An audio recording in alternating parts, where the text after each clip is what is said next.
This is your host, Bruce Hutchin, welcoming you to another informative episode of Whitetail Rendezvous. This is Whitetail Rendezvous Podcast, episode number 323. On today's show, we're going to visit with Ammons Rattler. Ammons is from Cleveland, Tennessee, and he's the owner of Native Pride Outdoors. He's going to tell you what it's like to take kids, veterans, and people that really don't understand the outdoors and take them into the woods and the streams and the lakes and share some experiences. So they'll come away not just harvesting some game or catching some fish, but with real life experiences. It's never too early to think about food plots. Whitetail Rendezvous has an ebook for you. Just simply text 33444 food plot to get your copy. Welcome to another episode of Whitetail Rendezvous, and this is your host, and we're going to meet up with Ammons Rattler from Cleveland, Tennessee. No, not Cleveland, Ohio, Cleveland, Tennessee. And Ammons is on pro staff for Precision Pete's, Flying Arrow Archery, and he's the founder and president of Native Pride Outdoors. Welcome to the show. Hey, good to be here. Well, I was excited to meet you at ATA, and how was ATA for you? It was really good. It was a really good show. It was my first time out. I really enjoyed myself. Looking forward to the next one. That's for sure. So let's talk about how you get involved with Precision Peeps and why you are involved with them. Well, Precision Peeps is just a sample tool. They definitely have changed the game with the way peeps work, because with a traditional peep, you have to align the two circles and then try to find your pin. Well, with the Precision Peeps, it allows you for faster target acquisition and greater accuracy at further distances, because it's literally pin to post. You set your yardage pin on top of the post and touch the trigger and you're on target. And I saw how it worked. I was there on the floor with you, enjoying, having discussion with Kristen and Boss. And it's real simple, but it's real effective, because why don't you explain, the thing about our eyes only being able to focus on two things and not three things, and how the little post just kind of disappears. Yep, exactly right. It's basically like the rear side on a rifle. You look through it, it's there, you're using it, but you can't see it. You see your pin and your target. And how does that help you with sight acquisition once you get used to it? Well, like I said, once you reach full draw and you hit your same anchor point every time, you set your sight pin on top of the post just like a golf ball on a tee, and it'll actually tell you whether you're torquing your bow, whether you're leaning your bow one way or another, because if you use a multi-pin sight, your lower yardage pins are going to be exposed one way or another. So it's actually a teaching tool and a diagnostics tool to tell you what you're doing wrong without actually having to sit there and try to figure it out. It's right there on your bow. You can tell immediately and fix it. Yeah, I don't shoot a compound anymore, but I wish, when I was shooting, I had that simple peep sight. And what was the reception at ATA? A lot of people liked it. A lot of people were still kind of skeptical on it, but they did agree to give it a shot before they based an opinion, so that's a plus. We had a lot of people, stop and want to learn about it, which is always good. And whenever you have something that's innovative like that nobody's ever seen before, people learning how to use it properly is the main key, especially if they're going to be selling it in their shop. Yeah, I can't agree with you more.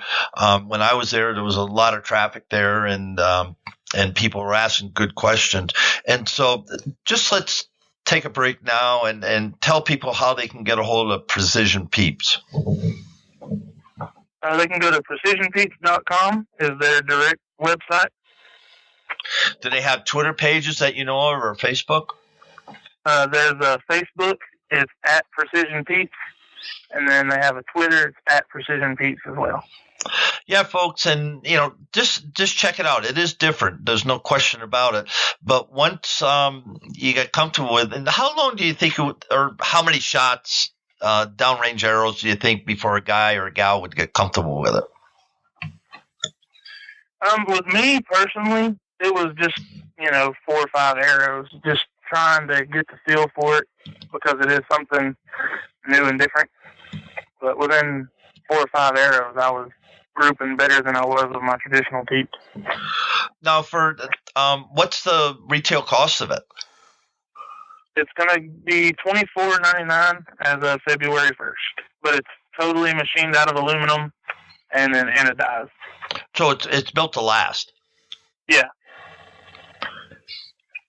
And I'm trying to think any warranty, or if somebody isn't happy, is there any guarantee or anything?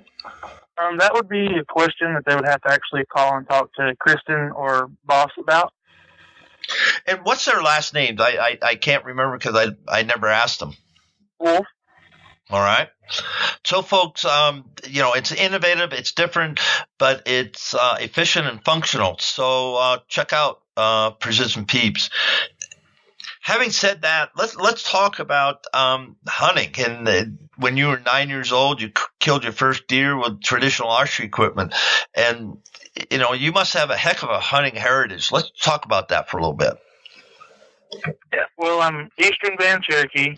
I was actually born and raised in Cherokee, North Carolina, and my uncle built a longbow. It was an Osage Orange longbow, river cane arrow, and he napped a stone head for it, and it was kind of my rite of passage deer. It was a very memorable experience, to say the least.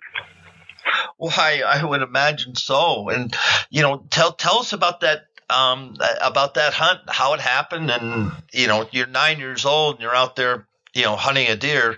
So let's walk us through it, if you can take a trip down memory lane. Well, my uncle drives me to the spot that he had picked out for me to hunt and drops me off. It's probably an hour and a half before daylight. And he tells me to go find a good blow-down tree, and tuck up in the tree so that it's like a natural blind. And there was a creek running through the bottom of the hollow that he dropped me off at. And I was in the woods probably an hour and a half after daylight, and I heard some movement coming down the creek. And up there's bear too. So I initially just kind of thought it was a bear just kind of walking down the creek looking for, grubs and whatever around the bank. And then I looked, and there came a doe walking down the creek, and I shot her at about 10 yards, 12 yards. Now, who got it out for you? I did. It was the first one that I ever did. I didn't really have anybody show me. It was one of those things where if you're going to do it, you're going to have to learn to do it. So kind of trial by fire, so to speak. Wow. So how did you work up to shooting your bow? What was your practice, and how long did it take before you could be proficient out to 20 yards? Just repetition. You just have to build your confidence and know your equipment. I mean, he gave me the bow and stuff about a month before my hunt was to take place. So it was literally every day after school till dark, and then on weekends every day, just shooting, just to get that repetition. I mean, it's the same way with any kind of shooting. How did you not have buck fever? And you got a wild animal really close to you, and you kept it together and harvested the deer. So how'd you keep it all together? What I did in that particular instance was once I initially saw the animal, I didn't look at it anymore. I just looked forward, focused, calmed my nerves, breathed, and as I turned to draw, once I reached full draw, I held my breath until I let the arrow loose. So what happened after you connected and you saw the arrow bury up through fleshing or pass through? Well, it was traditional archery, so it was a stone head, so it wasn't like real fast. I mean, she ran probably 300 yards. I had a good blood trail though, so it was pretty easy to follow when she wasn't running in the creek. So, but yeah, I just tracked her to where she expired, and offered a tobacco blessing for her allowing me the time in the woods with her and blessing me with her meat for my table. No, I've never heard about a tobacco blessing. Is that what you called it? Yeah, it's what I was taught to do with every animal that I harvest. I still do it to this day. You just offer tobacco, say a prayer, and thank them for giving their life to provide for yours. Now, is that part of your heritage? Yes. Because I know I first learned about giving a blessing. I read an article, and the Germans give them their last bite or the last bunch, I think they call it, and they offer thanks for the animal, and they have a tradition, and it's a European tradition as I understand it. So a lot of similarity there, and folks, we owe that animal our respect. They have given their life, and we're gonna eat them and enjoy the memories, enjoy the talking about the hunt and the story of the hunt. But think about that next time you harvest something, to give thanks in your own way, with your own words. But as far as I'm concerned, and Ammon's concerned, that's a pretty good thing to do. Your thoughts, sir? Yeah, that's definitely. Because they didn't have to walk in front of you that particular instant. They didn't have to take that particular trail that you were hunting over. They could have been anywhere else in the woods or on the property or whatever, but they decided, for whatever reason, to walk by your tree stand or walk by your blind or walk by where you were hunting at. So, you do owe that animal at least that much respect and thanks and gratitude, because they gave their life to provide for yours. Well said. Well said. While we're on that, you have a deep heritage in hunting. So it came, I believe, from your grandfather. Now, how are you passing that along to your family? Well, I've got my daughter. She goes with me early archery. She hasn't really wanted to go when it starts getting cold yet. So she hasn't ventured out into the late season hunts yet. But she just goes with me. She sits with me. She learns. I teach her about honoring the animals. And she actually got a crossbow for Christmas this year because she's old enough now to where she can take her hunter safety course this year. So that's got to be exciting for her dad. No question about it. Yeah. Oh, yeah. So what do you do on the conservation side? In the warm-up, we talked about how, you want to give back to the sport. And are you involved in conservation groups? Yeah, I do a lot of stuff here locally. I actually we have a Greenway park here in town, and I actually hosted a Greenway stream cleanup back in March of last year.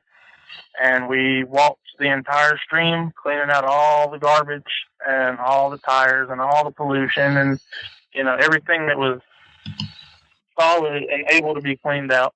I had, I think, probably 80 people show up to that. And we just cleaned the stream out, and I donate to all the conservation organizations here in town. And why do you do that? We've only got one Earth. We've only got one source of life. When our Earth dies, we die. So it's your way of giving back? Yeah. Now, if somebody asked you why you're a hunter, what would you tell them? I hunt to feed my family. I would much rather eat something that I put the time and effort into going out and harvesting, as opposed to going to the grocery store and buying stuff that you don't have any idea what it's been eating. You don't have any idea of what kind of chemicals are in the meat. I guess you could still call it meat. I'm not really sure even in that aspect, because there is so much extra stuff in what you buy at the store. Yeah, and a lot of people don't understand that. So when you see, somebody has a conversation with you and says, "Well, I don't think you should hunt," how do you explain why you hunt? I hunt because even in the Bible, it says to take your bow and your quiver of arrows and take meat. I think that's in, I don't even want to try to quote the book now because I've forgotten. But that's all right. It's there. It's there. For sure, for sure. So, I mean, if it's good enough for the Bible, then it's good enough for me. I agree. When you look at the future of hunting, what do you see?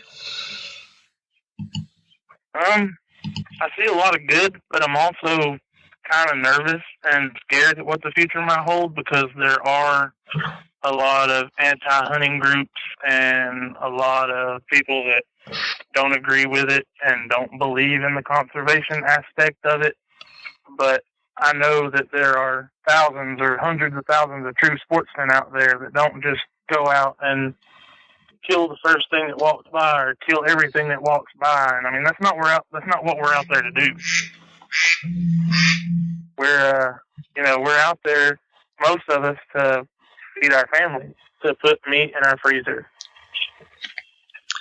Yeah, and there's nothing better than myself. I led the tenderloin backstraps of all big game, and I've been fortunate to hunt them. Hey, one thing I was going to ask you on your website, Native Pride Outdoors, you've got a herd of elk walking through a creek. Where the heck is that? That's in Cherokee, North Carolina, where I grew up. They have a herd up there that has been established for, I want to say, about 10 years now. And they literally just walk right through the middle of town. They walk right through the middle of the Oconaluftee River. And that was taken from up on a bridge from a friend of mine. They took the picture and sent it to me. Well, I just, I was looking at that, and I've been fortunate to hunt a few places for elk, and I'm going, what a great picture. I mean, it's just, a herd just moving upstream, and it was just great. But it didn't look, the trees and the foliage and everything. It just didn't look out like it was out west. So I wanted to ask you that. Yep, that's in Cherokee, North Carolina. You can go up there and see elk pretty much anytime you want to. They just kind of hang out in the park right there, like right at the entrance to the Smoky Mountains National Park from Cherokee on going into Gatlinburg in that area. Well, wasn't that where the fire was? Up near there? Yeah. Yep, there was a huge wildfire just a couple months ago, last month or the month before. Yes, sir. And so the elk made it through all that, though. Yep, they're resilient critters, I tell you. Well, yeah, they really are. Let's switch it up now and talk about Native Pride Outdoors, and you're the founder and the president of it. And what's that all about? Well, right now it's mostly just a web show. Me and my co-founder, we fish and hunt. If there's a season open, we're pretty much in the woods. And but what my ultimate goal is with that is I want to be able to give back to veterans and underprivileged children. I want to be able to provide them with hunting trips and fishing trips.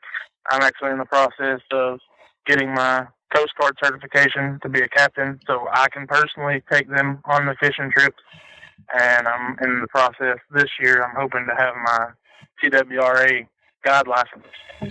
Now, what kind of lakes are you going to fish then? We have Lake Chickamauga, which has giant bass in it.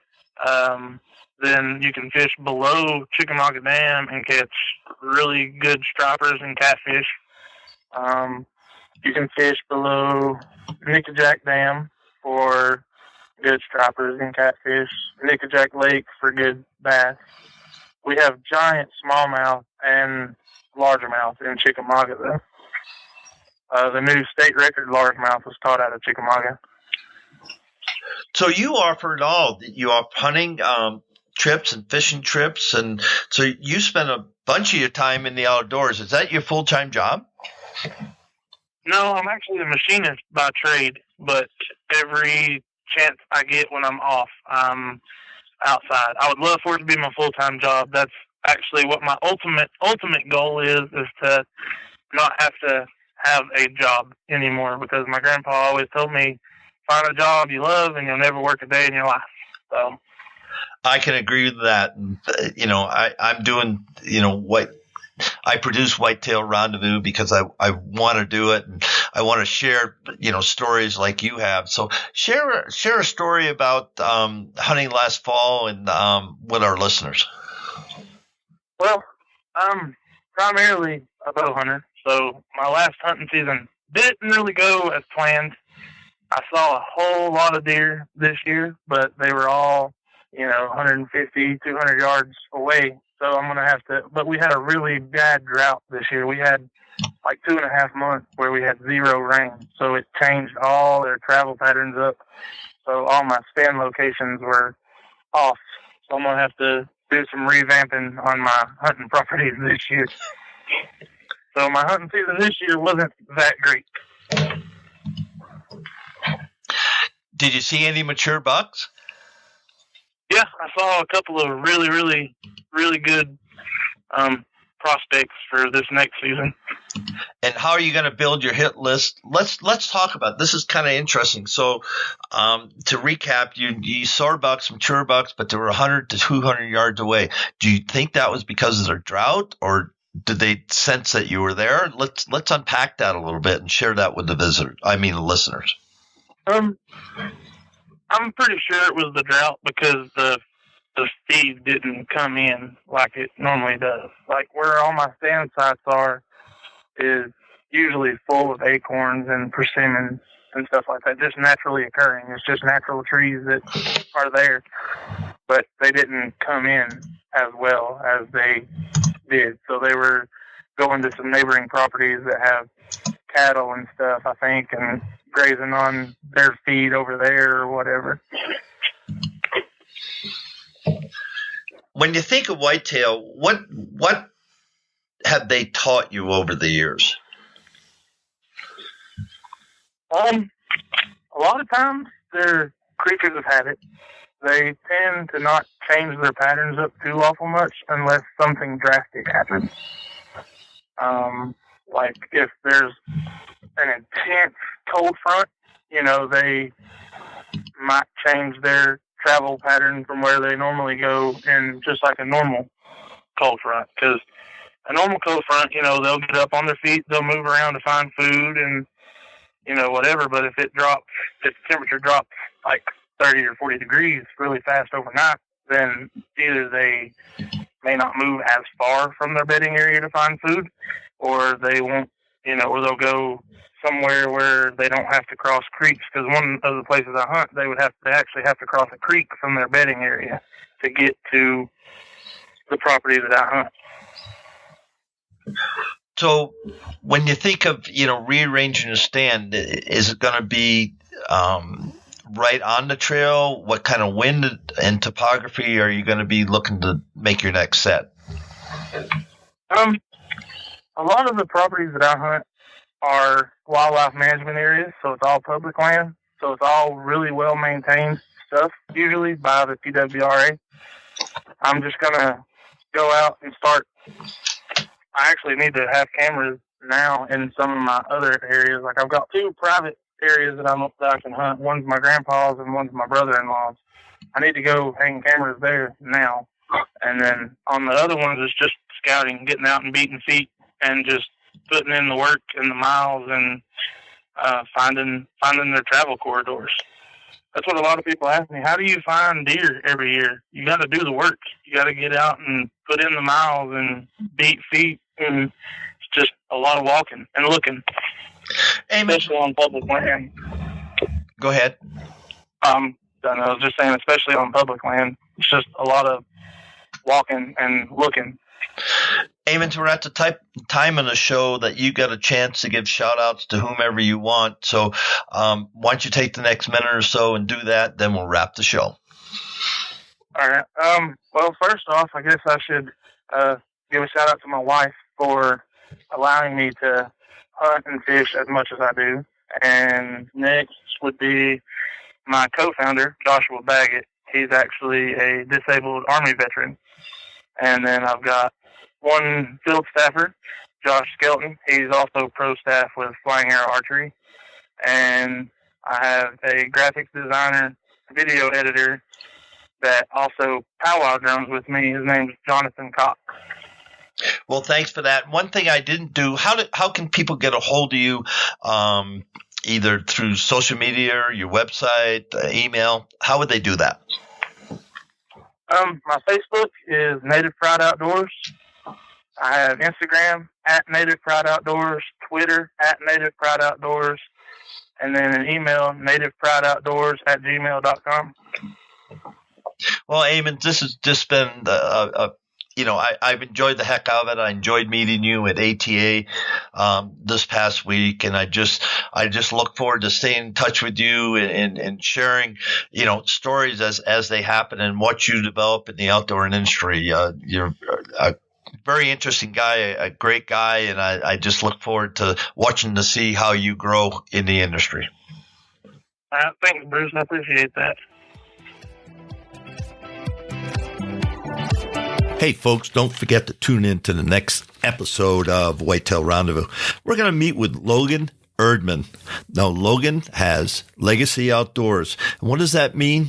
Well, he's going to talk about his uncle's legacy that he is fulfilling as a hunter, as a TV production video, and he's going to talk about the hunting tradition, plus some tips and techniques from his 2016 hunts. Going to be a great show. Thanks for joining us. Be sure to tune in tomorrow for another episode of Whitetail Rendezvous, where you can listen and learn from the experts so you can be more successful on your next hunt. Until next time, listen, learn, and succeed.